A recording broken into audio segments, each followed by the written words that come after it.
इमरान प्रताप गरी।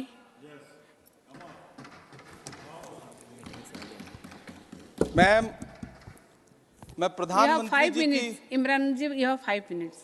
Ma'am 10 minute. You have 5 minutes. We requested chairman साहब। Okay. He allowed 10 minutes. Ma'am, प्रधानमंत्री जी की सैकड़ों बार थपथपाई गई मेज के बीच अंतरिम बजट पेश किया गया और बड़े बड़े दावे किए गए। देश ये कैसा बनाया आपने, लूट कर पैसा बनाया आपने, देखिए जलते दिए भी बुझ गए, अजब दीपक राग गाया आपने। मैम, पूरा सदन अमृत काल के बजट की चर्चा कर रहा है, मैं तो गरीबों की रोटी और दाल के बजट की चर्चा करूंगा। तुम्हारी फाइलों में गांव का मौसम गुलाबी है, मगर ये आंकड़े झूठे हैं, ये दावा किताबी है। मैं इस बजट को अमीरों का अमीरों के लिए पेश किया गया बजट कहूंगा। इसमें गरीबों के लिए कुछ है ही नहीं। नौकरी मांगने वाले नौजवानों पर लाठियां बरसाने वालों, आपने इस बजट में युवाओं को क्या दिया? आपने पुरानी पेंशन बहाली की मांग करने वालों को क्या दिया?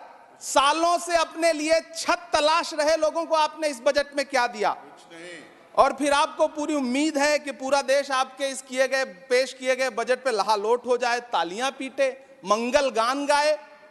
कैसे संभव है? मैं सदन में खड़ा होकर के इस बजट पे चर्चा करते हुए कहना चाहता हूं कि इस बजट में फुटपाथ पर रहने वाले, छप्परों में रहने वाले, झुग्गियों में रहने वालों के लिए क्या है, उनके लिए क्या है जो प्रधानमंत्री के किए गए वायदों की बाट जोह रहे हैं। हर साल फरवरी की खूबसूरत सुबह और सजी हुई संसद से बरसते हुए झूठे वायदों की जवाबदेही कौन तय करेगा? कौन बताएगा कि 2022 में प्रधानमंत्री जी जो सबको पक्का मकान देने वाला वायदा किए थे उसका क्या हुआ? लोगों के सरों पर छत देने वाले प्रधानमंत्री जी के जुमलों से अलग उन्हें यह क्यों नहीं दिखता कि राज्यों में बैठे हुए उनके नुमाइंदे लोगों के सरों की छतें उजाड़ रहे हैं? उत्तर प्रदेश हो, असम हो, जम्मू कश्मीर हो, मध्य प्रदेश हो, भाजपा शासित राज्यों के बुलडोजर न सिर्फ लोगों के घरों को उजाड़ रहे हैं बल्कि कुचल रहे हैं लोकतंत्र को, संविधान को, अदालतों के मेयार को। मैम, मैं आंकड़ों की बाजीगरी से अलग हट करके इस बजट पर एक बात कहना चाहता हूं। आंकड़े तो ऐसे हैं इस बजट के, ये कह रहे हैं 4 करोड़, वित्त मंत्री जी 3 करोड़ कहती हैं, प्रधानमंत्री जी 4 करोड़ कहते हैं। पहले तो आप इस झूठ में ही आपस में ही सलट लीजिए कि 4 करोड़ सही है या 3 करोड़ सही है। मैं आंकड़े तो ऐसे हैं इस बजट के मैम कि जो सुने वो बस पथराई आंखें लेकर किंग कर्तव्य विमूढ़ हो जाए। लेकिन झील में पानी बरसता है हमारे देश में, झील में पानी बरसता है हमारे देश में, खेत पानी को तरसता है हमारे देश में, जिंदगी का हाल खस्ता है हमारे देश में, दूध महंगा खून सस्ता है हमारे देश में। मैम, रोजगार, महंगाई, किसान, मनरेगा, पेट्रोल डीजल के दाम, गैस सिलेंडर के दाम, फसलों की एमएसपी की गारंटी, इन सब जन सरोकार की बातों से इस बजट का कोई लेना देना नहीं। हमारे ट्रेजरी बेंच के साथी हंगामा कर रहे हैं। मैं तो कहना चाहता हूं मैम, वो एक बार इनके एक नेता एक गांव में गए और उन्होंने गांव में कहा कि गांव वालों आओ, मैं तुम्हारी समस्याएं समाप्त करना चाहता हूं। गांव वाले इकट्ठा हो गए। नेताजी ने गांव वालों से कहा बताओ तुम्हारी 2 समस्याएं बताओ, मैं दोनों समस्याओं का यहीं पे समाधान करूंगा। तो गांव वालों ने कहा साहब हमारी पहली समस्या है कि हमारे यहाँ कोई हॉस्पिटल नहीं है। तो नेताजी ने मोबाइल निकाला, कहीं फोन मिलाया और मिला के फोन पे पता नहीं क्या कुछ कहा कि यहाँ गांव में हॉस्पिटल नहीं है, हॉस्पिटल तुरंत, यहाँ हॉस्पिटल चाहिए। गांव वाले खुश हो गए कि 1 मिनट में यहाँ हॉस्पिटल आ रहा है। अगली समस्या के बारे में उन्होंने, नेताजी ने गांव वालों से कहा कि मैंने आपकी पहली समस्या समाप्त कर दी, दूसरी समस्या बताओ। तो गांव वालों ने कहा साहब इस गांव में कोई भी मोबाइल का नेटवर्क ही नहीं है। ये है इनके काम करने का तरीका, ये है झूठ बोलने का तरीका। इन्होंने वायदे किए बड़े बड़े, जो 10 साल के इनके वायदे हैं मैं उनके बारे में बात करूंगा। वायदों से ज्यादा इनके नारों पे बात करूंगा। पहला नारा था बहुत हुई महंगाई की मार, अब की बार मोदी सरकार। आइए इस नारे की समीक्षा करते हैं। पेट्रोल, डीजल, गैस, ये तो बड़ी बड़ी बातें हैं। आटा, चावल, दूध, दही, पनीर, छाछ, सब चीज पे जीएसटी। अरे ये फिल्में टैक्स फ्री करने वाले लोग कफन तक पर जीएसटी लगा रहे हैं और ये गरीबों की बात करते हैं। मैम ये सरकार झूठ की सरकार है। ये सरकार के जितने दावे हैं सब खोखले हैं।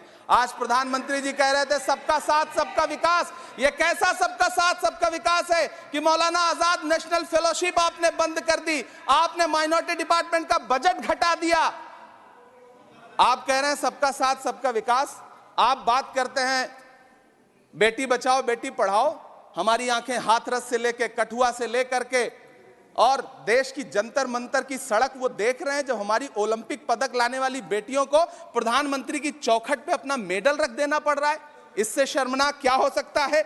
मैम कृषि विकास दर जो 2014 में 4.6% थी, इस वर्ष गिरकर 1.8 कैसे हो गई? क्यों हर दिन 31 किसान आत्महत्या करने को मजबूर हैं? ये सरकार उन पर क्यों बात नहीं करती? कीमत तो बहुत बढ़ गई शहरों में धान की, लेकिन विदा ना हो सकी बेटी किसान की। मौका मिला तो लोगों ने कुर्सी के वास्ते तस्वीर ही बिगाड़ दी हिंदुस्तान की, और आज बड़ी बड़ी बातें कर रहे हैं। मैं यहां पर आपसे खड़ा होकर के मैं अंत में इतना कहना चाह रहा हूं कि वित्त मंत्री जी ने बजट में ट्रेनों के डिब्बे को वंदे भारत कोच में बदलने का एक प्रस्ताव रखा अपने भाषण में। ठीक है, ये सुनने में कानों को बहुत अच्छा लगता है, लेकिन मैम ये सरकार ट्रेनों की सुरक्षा के बुनियादी मुद्दों पर एक शब्द नहीं बोलना चाहती। बालासोर हादसे में घायल हुए लोगों की चिता की राख अभी तक ठंडी नहीं हुई है। वंदे भारत के वीडियो पोस्ट करने वाली ये सरकार कभी भारत की जनरल डिब्बों की, रेलवे के स्लीपर क्लास डिब्बों की वीडियो अगर पोस्ट करे ट्विटर पे तब समझ में आए। बिहार से, इलाहाबाद से, लखनऊ से दिल्ली आने वाली, मुंबई जाने वाली ट्रेनें देख लीजिए, उनकी हालत देख लीजिए, तो आपको लगेगा कि ये वही ट्रेनें हैं। आज स्थिति ये है कि रेलवे स्टेशन तो छोड़िए, रनवे पर खाना खिला रही हैं आपकी प्राइवेट एयरलाइंस। अभी आपने जुर्माना लगाया है, नोटिस दिया है एक एयरलाइंस को। यह स्थिति आपने करके रख दी है ट्रेनों की, एयरलाइंस की। ऐसे में मैम कागजों पर तो आप कितना भी वंदे भारत और बुलेट ट्रेन सर पर दौड़ा लीजिए, लेकिन असल में भारत की ट्रेनों की डिब्बों की सवारियों की हालत देखने लायक है। अगर सरकार खुली आंखों से उसे देखना चाहे तो देखे और उनकी स्थिति सुधारे। आज प्रधानमंत्री जी ने अपने भाषण में यहां खड़े होकर कई बार न्यू मिडिल क्लास की बड़ी चर्चा की, न्यू मिडिल क्लास जनरेट करेंगे। लेकिन मैं तो यहां खड़ा होकर के सरकार से कहना चाहता हूं कि न्यू मिडिल क्लास का जुमला अपने पास रखिए। यह बताइए कि जो पुराना मिडिल क्लास है उसके साथ आप कैसा व्यवहार कर रहे हैं। आज उसकी स्थिति क्या है? आप अमीरों के कर्जे माफ कर रहे हैं, उद्योगपतियों के कर्जे माफ कर रहे हैं, और यहां स्थिति यह हो गई है कि जो मिडिल क्लास, उसकी जो रोजमर्रा की जरूरत की चीजें हैं उस तक पर आपने जीएसटी लगा रखी है। आप फिल्में टैक्स फ्री करते हैं, लेकिन स्टूडेंट्स के प्रतियोगी परीक्षाओं के फॉर्म की फीस नहीं माफ कर सकते। आपको बाकी जगहों पर टैक्स लेना है, हर जगह टैक्स लेना है। मिडिल क्लास से आपका कोई रिश्ता नहीं। मिडिल क्लास तो आपसे कह रहा है कि मोहब्बत भाईचारे के दीवाने दिन ही लौटा दो, वो सस्ती दाल सब्जी के सुहाने दिन ही लौटा दो। ये अच्छे दिन तो अंबानी अडानी को मुबारक हो, हमें ऐसा करो साहब पुराने दिन ही लौटा दो। वो पुराने दिन जो बहुत अच्छे थे, वो पुराने दिन जहां लोग एक दूसरे से मिलजुल करके रहते थे। मैम इलाहाबाद, दिल्ली, कोटा जैसे शहरों में छोटे छोटे कमरों में अभावों के साथ पढ़ाई कर रहे युवा किताबों के साथ गल चुके हैं। उनके हिस्से अधेड़ अवस्था तो आई है, लेकिन नौकरी और रोजगार नहीं आया।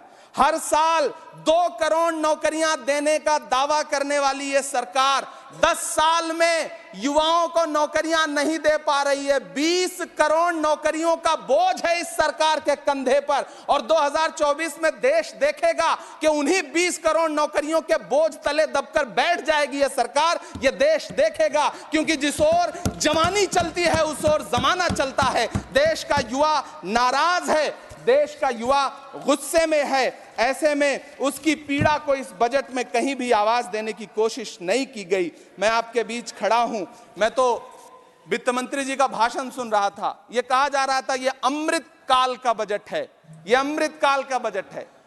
ये कौन सा बजट है ये बाद में तय होगा, लेकिन मैं इतना जानता हूं कि ये इस सरकार का अंतिम बजट है, आखिरी बजट है। Please conclude इसके your बाद न्याय का बजट पेश होगा, जिसकी इमरान चर्चा जी, राहुल गांधी जी अपना- पूरे देश में कर रहे हैं। न्याय का वाणी बजट, को विराम 5 न्याय, दीजिए। महिलाओं Your के time लिए, is over. युवाओं के लिए, सामाजिक न्याय की बात जिसकी चर्चा पूरे देश में Your time जाकर is के over. राहुल गांधी जी कर रहे हैं, वो न्याय का बजट पेश होगा अगली बार। ये इस सरकार का अंतिम बजट है, अंतिम बजट है। अमृतकाल में गरीबों की रोटी और दाल के लिए इस बजट में Thank कोई you. प्राविधान नहीं है, आपका time- कोई आपका चर्चा time नहीं खत्म है। हो गया है। बहुत बहुत धन्यवाद। Thank you.